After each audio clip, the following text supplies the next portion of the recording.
সূরা আবাসার ৮ নম্বর আয়াত। আউযু বিল্লাহি মিনাশ শাইতানির রাজিম।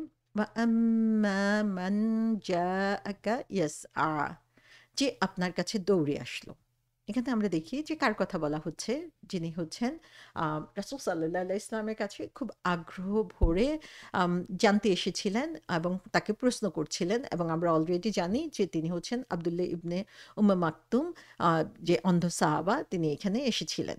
সো ওয়াম্মা মান জাআকা, যিনি আপনার কাছে এসেছিলেন, ইয়াসআ।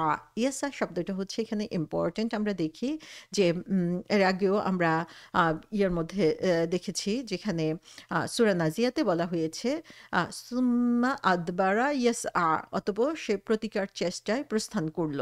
সো সে তার পিঠ ফিরিয়ে দিয়ে সেখান থেকে চলে গেল। সো এই যে ইয়াসআ শব্দটা, সেই শব্দটার অর্থ কি? ইয়াসআ শব্দের অর্থ হচ্ছে হাঁটা, কিন্তু এটা হচ্ছে নরমাল হাঁটা না। এই হাঁটাটা হচ্ছে দ্রুত হাঁটা। সো আগের সূরাতে বলা হচ্ছে ফেরাউন কি করেছে, যখন মুসা আলাইহিস সালাম তাকে ইসলামের দাওয়াত দিচ্ছিল, তখন হচ্ছে সে দ্রুত বেগে হেঁটে বের হয়ে গেল সেখান থেকে, কারণ সে অ্যারোগ্যান্ট ছিল, সে অহংকারী ছিল। আর এইখানে ইয়াসা শব্দটা আমরা দেখি যে একজন সাহাবীর জন্য ব্যবহার করা হয়েছে। এখানেও আমরা দেখি সেই দ্রুততা আছে এখানে। তার যে enthusiasm, তার যে আগ্রহ, সেটা প্রকাশ পাচ্ছে, কিন্তু সেটা হচ্ছে আল্লাহর ভয়ে, সেটা হচ্ছে বিনয়ের সাথে।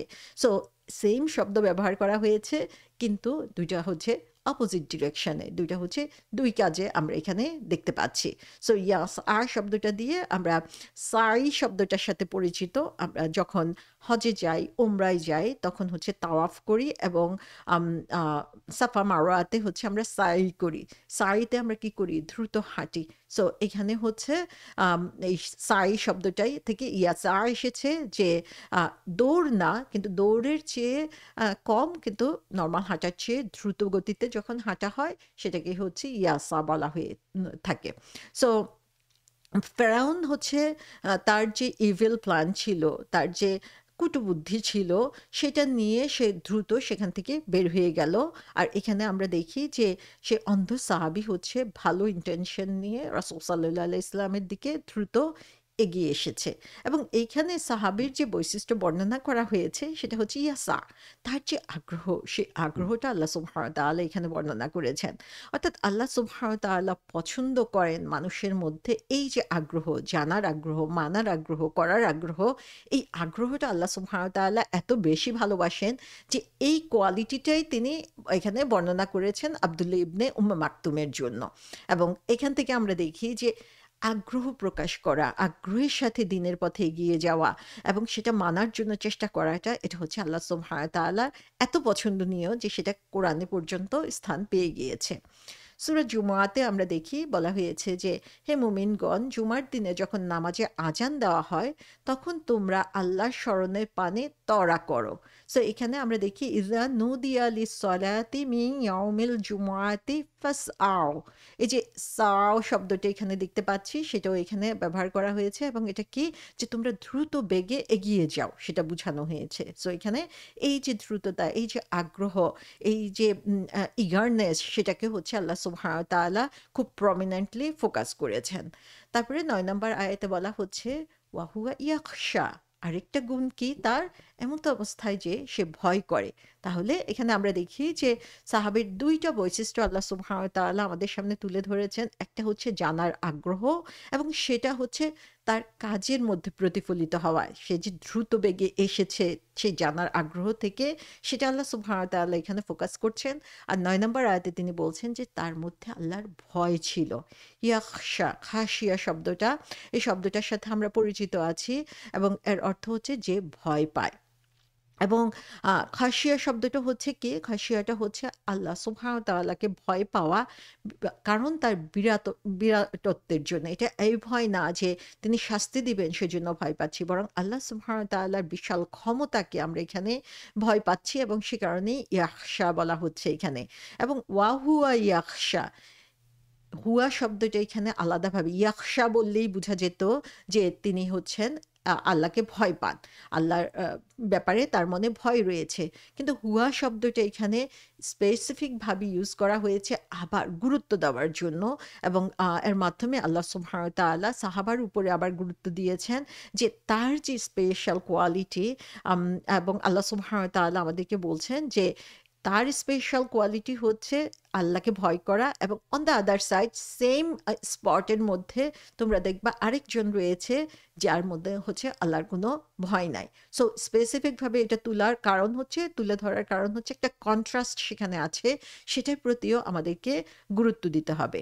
সো আল্লাহ সুবহানাহু ওয়া তাআলা এখানে বলছেন সেই সাহাবীর কথা যার মনে আল্লাহর ভয় আছে, কিন্তু সেই শ্রোতাদের কথা না যারা হচ্ছে শুধু শুধু রাসূল সাল্লাল্লাহু আলাইহি ওয়াসাল্লামের সাথে কথা বলে সময় ক্ষেপণ করছে।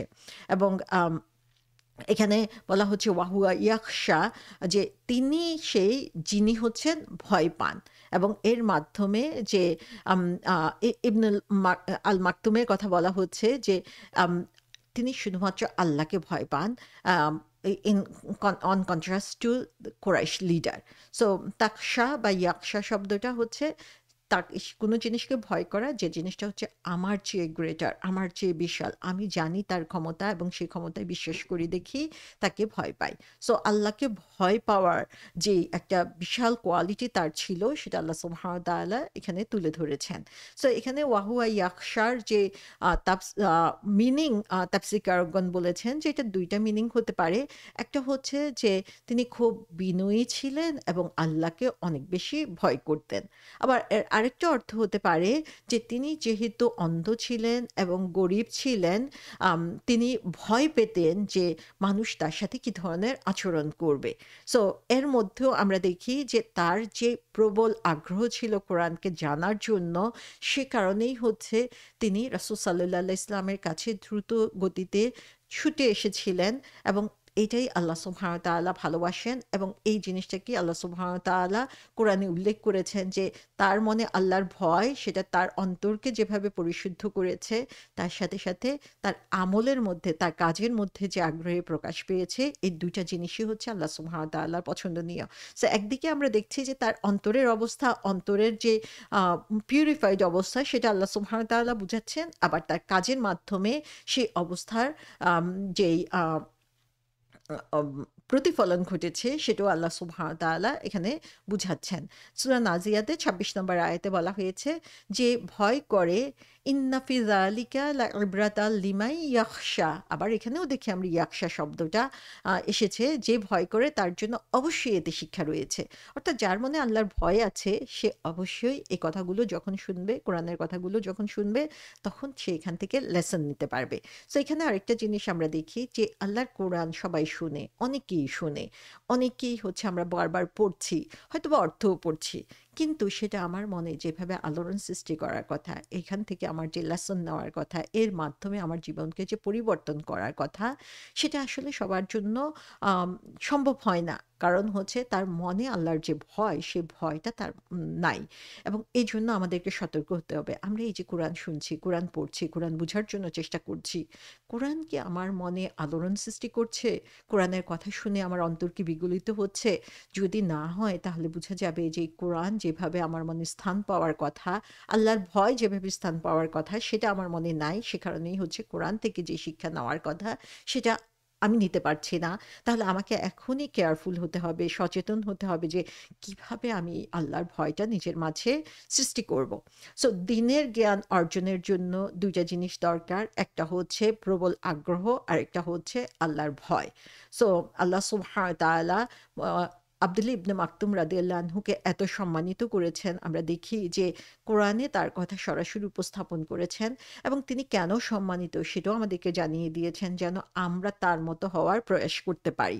রাসূল সাল্লাল্লাহু আলাইহি ওয়াসাল্লাম তাকে এত সম্মান করতেন যে তাকে মুয়াজ্জিনের দায়িত্ব দেওয়া হয়েছিল, এবং যখন হচ্ছে আম রাসূল সাল্লাল্লাহু আলাইহি ওয়াসাল্লাম মদিনা থেকে কোনো অভিযানের জন্য মদিনার বাইরে যেতেন, তখন দেখা যেত যে তাকে হচ্ছে ইনচার্জ করে যেতেন মদিনাতে। তো সুবহানাল্লাহ, যে আব্দুল্লাহ ইবনে মাকতুম, তার যে কোয়ালিটি, তার যে ক্রাইটেরিয়া, সেটা আল্লাহ সুবহানাহু ওয়া তাআলার কাছে এত পছন্দনীয় ছিল যে আল্লাহ সুবহানাহু ওয়া তাআলা এটা কোরআনে উল্লেখ করেছেন, এবং রাসূল সাল্লাল্লাহু আলাইহি ওয়াসাল্লাম তাকে অনেক বেশি ভালোবাসতেন। এবং তারপরে ১০ নম্বর আয়াতে বলা হচ্ছে যে ফাআনতা আনহু তালাহা, আপনি তাকে অবজ্ঞা করলেন। সুবহানাল্লাহ। যে রাসূল সাল্লাল্লাহু আলাইহি ইসলামকে বলা হচ্ছে যে যার মধ্যে এত আল্লাহর ভয় রয়েছে, যে এত আগ্রহ নিয়ে এসেছে, আপনি কিনা তাকে এভাবে অবজ্ঞা করলেন, তার কথা শুনলেন না, তার দিক থেকে মুখ ফিরিয়ে নিলেন। সুবহানাল্লাহ। যে এতটুকু রাসূল সাল্লাল্লাহু আলাইহি ইসলাম তার প্রতি এতটুকু উদাসীনতা দেখিয়েছেন, সেটা আল্লাহ সুবহানাহু ওয়া তাআলা পছন্দ করেন নাই। আল্লাহ সুবহানাহু ওয়া তাআলা যে মেসেজটা আমাদেরকে এখানে দিচ্ছে যে রাসূল সাল্লাল্লাহু আলাইহি ইসলাম হচ্ছে সবার জন্য রাহমাতুল আলামিন। সো ইকুয়ালি তিনি হচ্ছেন সবাইকে সতর্ক করবেন।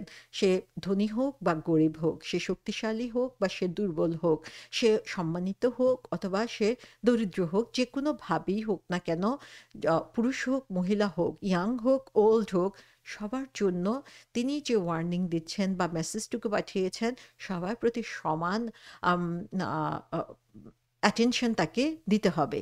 তো সুবহানাল্লাহ, এই যে আল্লাহ সুবহানাহু ওয়া তাআলা এখানে শিখিয়ে দিচ্ছেন যে জ্ঞানের কথা প্রচার করার ক্ষেত্রে আমাদের ভেদ বৈষম্য করলে চলবে না। সবার কাছে এই কথাগুলো আমাদেরকে তুলে ধরতে হবে। এবং এখানে আ রাসূল সাল্লাল্লাহু আলাইহি ইসলামকে সতর্ক করা হচ্ছে। যদিও আমরা জানি যে রাসূল সাল্লাল্লাহু আলাইহি ইসলাম সবার প্রতি এত বেশি গুরুত্ব দিতেন যে সব সাহাবা মনে করতেন যে তাকেই বুঝি রাসূল সাল্লাল্লাহু আলাইহি ইসলাম বেশি ভালোবাসে। কিন্তু তারপরেও আল্লাহ সুবহানাহু ওয়া তাআলা আবারও কারেক্ট করিয়ে দিয়েছেন রাসূল সাল্লাল্লাহু আলাইহি ইসলামকে, যেন তার মধ্যে এতটুকু দুর্বলতা না থাকে। সো ফাআনতা আনহু তালাহা। সো আনতা আনহু তালাহা, তালাহা শব্দটার অর্থ হচ্ছে লাহু থেকে এসেছে, লাম হা ওয়াও, যেটা অর্থ হচ্ছে ডিস্ট্রাকশন, যেটা হচ্ছে মানুষের মনোযোগকে অন্যদিকে সরিয়ে নিয়ে যায়। কোনো বিষয়ে ব্যস্ত হয়ে যাওয়া, যখন তার চেয়ে গুরুত্বপূর্ণ বিষয় তার সামনে ছিল, সেই জিনিসটাকে ফেলে রেখে। অর্থাৎ কম গুরুত্বপূর্ণ বিষয়ে আমরা যখন ফোকাস করি বেশি, বেশি গুরুত্বপূর্ণ জিনিসকে ফেলে রেখে, তখন সেটাকে লাহুয়া বলা হয়ে থাকে। আমরা আমাদের জীবনের মধ্যে দেখব আসলে আমাদের প্রায়োরিটি লিস্টে কোন জিনিসটা বেশি গুরুত্বপূর্ণ সেটা আমরা অনেক সময়ই খেয়াল করি না। যেটা সামনে আসে সেটার উপরই আমরা ফোকাস করে ফেলি। সো এটাই হচ্ছে লাহু, যে আমার জন্য আমার কাজের যে লিস্ট থাকবে সেটা আসলে প্রায়োরিটি লিস্ট থাকবে। কোনটা আমার জন্য বেশি গুরুত্বপূর্ণ সেটার উপরে আমাকে ফোকাস করতে হবে। সো এখানে তালাহা শব্দটা বলা হয়েছে, যেটা হচ্ছে আরেকটা অর্থ লাহুয়ের হচ্ছে এন্টারটেইনমেন্ট। অর্থাৎ আমি যখন নিজেকে এমন কাজের মধ্যে এঙ্গেজ করে রাখি যে জিনিসটা হচ্ছে জাস্ট হচ্ছে আমাকে আনন্দ দিচ্ছে। কিন্তু এর চেয়েও গুরুত্বপূর্ণ কাজ আমার সামনে রয়েছে, যেটা আমার করা উচিত ছিল সেই সময়ে, সেটা আমি করছি না। সেটাকেই হচ্ছে তালাহা বলা হচ্ছে। সো এখানে কুরাইশদের লিডারদের কথা বলা হচ্ছে যে রাসূল সাল্লাল্লাহু আলাইহি ইসলাম হচ্ছে তাদের সাথে কথাবার্তায় ব্যস্ত। কিন্তু তার চেয়েও গুরুত্বপূর্ণ একটা কাজ ছিল, যার মধ্যে হচ্ছে আল্লাহর ভয় রয়েছে, যার মধ্যে ইস্তেগনা নাই, যে নিজেকে অহংকারী মনে করে না এবং যে নিজেকে নিজের জ্ঞান অর্জন করার জন্য আগ্রহী, তার উপরে বেশি ফোকাস করার দরকার ছিল। সো আল্লাহ সুবহানাহু ওয়া তাআলা এখানে রাসূল সাল্লাল্লাহু আলাইহি ইসলামকে প্রায়োরিটি কিভাবে সেট করতে হবে সেটা এখানে শিখিয়ে দিচ্ছেন। তো এখানে তালাহা বলতে একটা হচ্ছে যে আপনি প্রিঅকুপাইড ছিলেন। সো এটা হচ্ছে মোর রেসপেক্টফুল ওয়েতে আমরা রাসূল সাল্লাল্লাহু আলাইহি ইসলামের জন্য বলতে পারি যে তিনি প্রিঅকুপাইড ছিলেন, কোন একটা কাজে ব্যস্ত ছিলেন যখন অন্য কাজটাকে তার গুরুত্ব দেওয়ার দরকার ছিল। সো এখানে যে ডিসবিলিভিং পিপল, যাদের মনে আল্লাহর কোনো ভয় নাই, যাদের নিজেদেরকে পরিশুদ্ধ করার কোনো ইচ্ছা নাই, যারা মনে করে যে তারা নিজেরাই যথেষ্ট, তাদের জন্য কোনো আল্লাহ বা অন্য কোনো শক্তির দরকার নাই, তাদের উপরে ফোকাস করার চেয়ে যে হচ্ছে নিজেকে পরিশুদ্ধ করতে চায়, পরিবর্তন করতে চায়, তার উপরে ফোকাস করাটা হচ্ছে বেশি গুরুত্বপূর্ণ। সে জিনিসটা আল্লাহ সুবহানাহু ওয়া তাআলা এখানে আমাদেরকে বলে দিচ্ছেন। সো এখানে আমরা দেখি যে কোরআনের যে বৈশিষ্ট্য, সেই বৈশিষ্ট্য এখানে প্রকাশ পাচ্ছে যে রাসূল সাল্লাল্লাহু আলাইহি সাল্লাম এই একটা ঘটনার ঘটেছিল, যেখানে হচ্ছে তিনি সাহাবাকে বা যে জানতে আগ্রহী তার উপরে ফোকাস না করে অন্যদের উপরে ফোকাস করেছিলেন। যে হচ্ছে আসলে সত্যকে জানতে আগ্রহী ছিল, যে নিজেকে পরিশুদ্ধ করতে চাচ্ছিল, নিজেকে পরিবর্তন করতে চাচ্ছিল, সেই অবস্থাতে আরেকজনের দিকে তিনি ফোকাস করেছেন, যে সত্যকে জানার কোনো আগ্রহী নাই, যে নিজেকে পিউরিফাই করতে চায় না, যে অহংকারী হয়, যারা আসলে সত্যকে জানার বিন্দুমাত্র আগ্রহও নাই। সো এই ২ টা গ্রুপের মধ্যে কোন জায়গায় ফোকাস করা দরকার? দরকার, সেটা ফোকাস করা দরকার হচ্ছে যে আগ্রহী এবং যার মধ্যে আল্লাহর ভয় রয়েছে তার উপরে। সো এখানে আম আল্লাহ সুবহানাহু ওয়া তাআলা আরেকটা মিনিং এখানে আমরা দেখতে পাই। এখান থেকে আমরা মিনিং নিতে পারি। তাফসীরকারগণ বলেছেন যে এখান থেকে আমরা দেখি যে মুসলমানদের কাছে ইসলামের কথা পৌঁছে দেওয়াটা অনেক বেশি গুরুত্বপূর্ণ নন মুসলিমদের কাছে পৌঁছে দেওয়ার চেয়ে।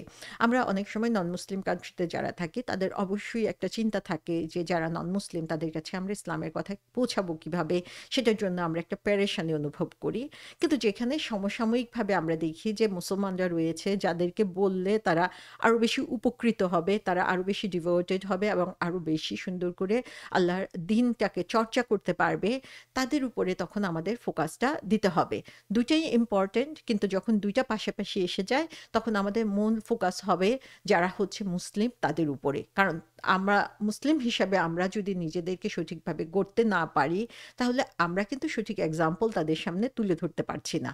এবং আমরা মুসলিম হিসেবে জানার পরেও আমরা যদি সঠিক পথ থেকে দূরে সরে যাই, তাহলে সেটা হবে অনেক বেশি আমাদের জন্য ক্ষতিকর বা কষ্টকর এক ব্যাপার। সো এখান থেকে তাফসীরকারগণ আরেকটা রুলিংস নিয়ে এসেছেন যে আম আ আ যারা হচ্ছে ইসলামের ব্যাপারে কেয়ারফুল বা যারা ইসলাম সম্পর্কে জানতে আগ্রহী, তাদের প্রতি আমরা মোর ফোকাস করব যারা ইসলামের ব্যাপারে মোটেও কেয়ার করে না বা শুনতে আগ্রহী না। সো আ কেউ যদি আপনার কাছে আসে তখন তাকে আপনি ইসলাম সম্পর্কে জানাতে পারেন। কিন্তু কেউ যখন আপনাকে মুসলিম জেনে আপনার কাছ থেকে ১০০ হাত দূরে থাকার জন্য চেষ্টা করে, তাহলে তাকে সেই জিনিস জানানোর ব্যাপারে আপনাকে অনেক মনোযোগ দিতে হবে এমন না। এবং যখন আমরা হচ্ছে আরেকটা লেসন এখান থেকে নিয়েছেন তাফসীরকারগণ, সেটা হচ্ছে যে আমরা যখন প্রায়োরিটি সেট করি অথবা আমাদের প্ল্যান রেডি করি, তখন আমাদের প্রায়োরিটিটা বা প্ল্যানটা এমন হতে হবে যেটা আসলে আমরা করতে পারি, যেটা আমরা অর্জন করতে পারবো, যেটা হচ্ছে আমাদের জন্য ভালো রেজাল্ট নিয়ে আসবে এবং যেটা ফলাফলটা আমাদের সবার জন্য ভালো হবে। সো না মাঝে, মাঝে আমরা চিন্তা করতে পারি যে আমরা অনেক বড় প্ল্যান নেই, কিন্তু সেটা আমরা অ্যাচিভ করা কিভাবে করব জানি না, অথবা সেটার জন্য এত পেরেশানিতে থাকি যে নিজেও ক্ষতিগ্রস্ত হই এবং আশেপাশে যারা আছে তাদেরকেও ক্ষতিগ্রস্ত করি।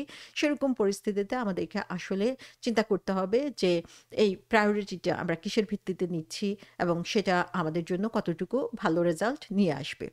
আরেকটা লেসন এখান থেকে এনেছেন তাফসীরকারগণ, সেটা হচ্ছে যে আম আল্লাহ সুবহানাহু ওয়া তাআলা আ রা এই আয়াতের মাধ্যমে রাসূল সাল্লাল্লাহু আলাইহি ওয়াসাল্লামকে সতর্ক করে দিয়েছেন। এই ১০ টা আয়াতের মধ্যেই আমরা দেখতে পাই যে বারবার রাসূল সাল্লাল্লাহু আলাইহি ওয়াসাল্লামকে সতর্ক করা হয়েছে। অনেক সময় রাসূল সাল্লাল্লাহু আলাইহি ওয়াসাল্লাম যদি কোনো ধরনের তিনি বড় কোনো ভুল কখনো করেন নাই। কিন্তু ছোটখাটো ভুল যদি হয়ে থাকে জিবরিল আলাইহিস সালাম সরাসরি এসে তাকে জানিয়ে দিয়েছেন। কিন্তু এখানে আমরা দেখি যে আ কোরআনে হচ্ছে এমন একটা ঘটনার স্থান দেওয়া হয়েছে যেটা যুগে, যুগে মানুষ সেটা পড়তে থাকবে কিয়ামত পর্যন্ত। এবং এখানে তাফসীরকারগণ বলেছেন যে এটাই হচ্ছে রাসূল সাল্লাল্লাহু আলাইহি ওয়াসাল্লামের যে নবুয়ত, সেই নবুয়তের প্রমাণ যে রাসূল সাল্লাল্লাহু আলাইহি ওয়াসাল্লাম ইচ্ছা করলে এটাকে হাইড করতে পারতেন। এটা না বলতে পারতেন। সাহাবাদেরকে না জানাতে পারতেন। কারণ এটা তার জন্য লজ্জার কারণ হয়ে যাচ্ছে। কিন্তু এখানে আমরা দেখি তিনি যে সত্যিকারের নবী, তার মধ্যে যে বিনয় রয়েছে, তিনি যে সত্যকে কোনোভাবেই গোপন করেন না, সেটার এই প্রমাণ হচ্ছে এই আয়াতগুলোর মাধ্যমে আমরা পেয়ে যাচ্ছি। এবং রাসূল সাল্লাল্লাহু আলাইহি ওয়াসাল্লাম এর মাধ্যমে নিজে শিক্ষা গ্রহণ করেছেন এবং সাহাবাদেরকে শিক্ষা দিয়েছেন। পরবর্তীতে আমরা দেখি যে রাসূল সাল্লাল্লাহু আলাইহি ওয়াসাল্লাম যখনই আব্দুল্লাহ ইবনে মাকতুমকে দেখেছেন, তখনই তাকে ভালোবেসে তাকে কাছে টেনেছেন, তার জন্য চাদর বিছিয়ে দিয়েছেন, তার সাথে সম্মানের সাথে কথা বলেছেন এবং তার মাধ্যমে আল্লাহ সুবহানাহু ওয়া তাআলা কোরআনের আয়াত নাজিল করেছেন সেটাও স্মরণ করিয়ে দিয়েছেন। তো এখানে রাসূল সাল্লাল্লাহু আলাইহি ওয়াসাল্লামের পার্সোনাল কোনো কনফ্লিক্ট ছিল না আব্দুল্লাহ ইবনে মাকতুমের সাথে। সেটা আমরা পরবর্তীতে তিনি যেভাবে সাহাবাকে সম্মানিত করেছেন সেটা থেকেও আমরা দেখতে পাই।